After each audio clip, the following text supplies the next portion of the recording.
NR10, curso básico de segurança em instalações e serviços em eletricidade, módulo 4, unidade 3, rotinas de trabalho, os procedimentos. Vamos falar aqui sobre a desenergização, reenergização, sinalização e alguns processos que fazem parte da rotina de trabalho. Os serviços e instalações elétricas devem ser planejados e realizados em conformidade com procedimentos de trabalho específicos, padronizados, com descrição detalhada de cada tarefa, passo a passo, assinados por profissional que atenda ao que estabelece o item 10.8 desta norma regulamentadora. O item 10.8 é aquele que trata da habilitação, qualificação, capacitação e autorização dos trabalhadores. Os serviços e instalações elétricas devem ser precedidos de ordens de serviço específicas, aprovadas por trabalhador autorizado, contendo, no mínimo, o tipo, a data, o local e as referências aos procedimentos de trabalho a serem adotados. Os procedimentos de trabalho devem conter, no mínimo, objetivo, campo de aplicação, base técnica, competências e responsabilidades, disposições gerais, medida de controle e orientações finais. Instalações desenergizadas. Os serviços a serem executados em instalações elétricas desligadas, mas com possibilidade de energização, por qualquer meio ou razão, devem atender o que estabelece o disposto no item 10.6. O item 10.6 é aquele que trata da segurança em instalações elétricas energizadas. Somente serão consideradas desenergizadas as instalações elétricas liberadas para trabalho mediante os procedimentos apropriados, obedecida a sequência. Então, qual é a sequência da desenergização? Primeira parte é o seccionamento. Aí eu vou usar qualquer tipo de instrumento seccionador, ou dispositivo seccionador. Em segundo, depois do seccionamento, vem o impedimento da reenergização. Então eu vou fazer o bloqueio contra a reenergização. Aí é utilizado o sistema de bloqueio apropriado para cada situação. Cada trabalhador também vai ficar responsável pelo seu cadeado e a sua chave. Terminou a sua tarefa, cada trabalhador pega a sua chave e retira o seu cadeado. A terceira etapa é a constatação da ausência de tensão. Primeiro eu fiz o seccionamento, depois eu faço o impedimento da reenergização, agora eu faço a constatação da ausência de tensão. Note que essa constatação da ausência de tensão é feita supondo que o circuito ainda esteja energizado, utilizando EPIs adequados e ferramental adequado à classe de tensão. A quarta etapa é a instalação do aterramento temporário com a equipotencialização dos condutores do circuito. Então eu vou fazer o aterramento temporário na quarta etapa.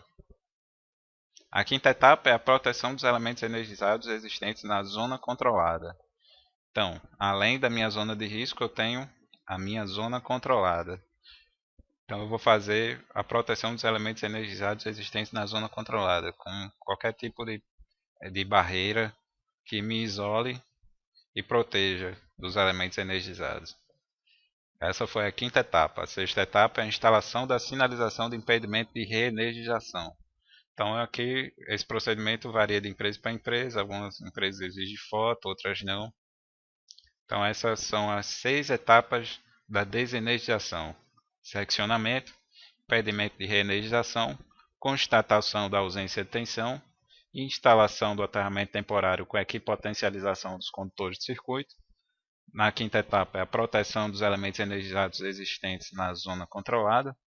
E a sexta etapa é a instalação da sinalização de impedimento de reenergização. O estado de instalação desenergizada deve ser mantido até a autorização para reenergização, devendo ser reenergizada respeitando a sequência de procedimentos.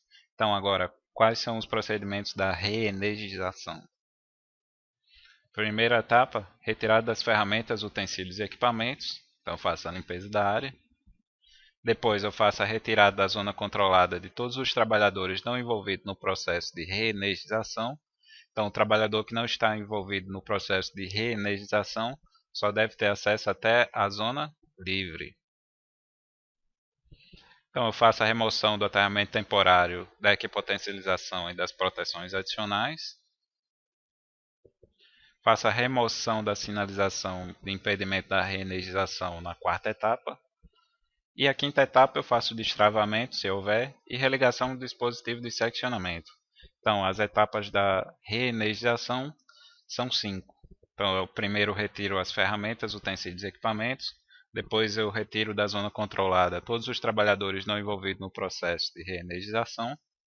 Faço a remoção do aterramento temporário, da equipotencialização e das proteções adicionais. Na quarta etapa eu faço a remoção da sinalização de impedimento de reenergização. E a quinta e última etapa é o destravamento, se houver, e religação do dispositivo de seccionamento. Quanto à liberação de serviços. Os serviços e instalações elétricas devem ser precedidos de ordem de serviço específicas aprovada por trabalhador autorizado, contendo, no mínimo, o tipo, a data, o local e as referências aos procedimentos de trabalho a serem adotados. O acesso a cada área de trabalho é feito através da Permissão para Trabalho, a PT. Se for feito em um espaço confinado, será feito através de uma liberação de entrada, LE. A liberação de serviços é uma medida de caráter geral que estabelece os controles e as responsabilidades administrativas, tanto para quem autoriza o serviço com eletricidade, como para quem a executa. Em alguns casos, as permissões para o trabalho também podem incorporar a função das APRs, para assegurar a eliminação de possíveis riscos. Então, lembram das APRs? Análise preliminar de risco. Quanto à sinalização, após a liberação da área para os serviços, caberá à contratada promover a delimitação da área para fins de proteção aos seus trabalhadores. Estão compreendidas as atividades de obstrução de área de trabalho e da colocação de placas de advertência e avisos em pontos estratégicos. Então aqui eu faço uso dos EPCs. Aqui um exemplo aqui, cone de sinalização, fita zebrada. O impedimento pode ser feito através de cavaletes, cones, teleplásticas, fitas zebradas ou correntes de PVC, como acabei de comentar.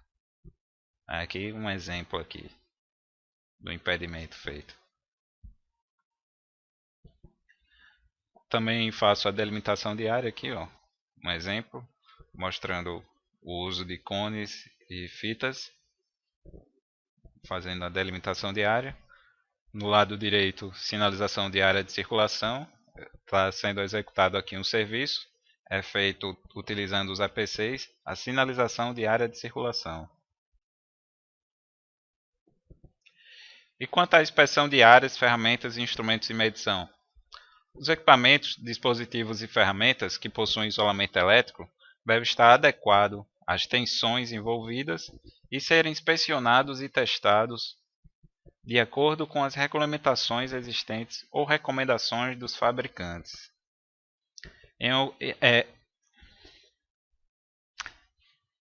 Antes de usar algum instrumento de medição, teste os pontos externos da escala de medição a fim de verificar se os mesmos estão na faixa de precisão recomendada e ainda se esta aferição está dentro do prazo de validade para a utilização.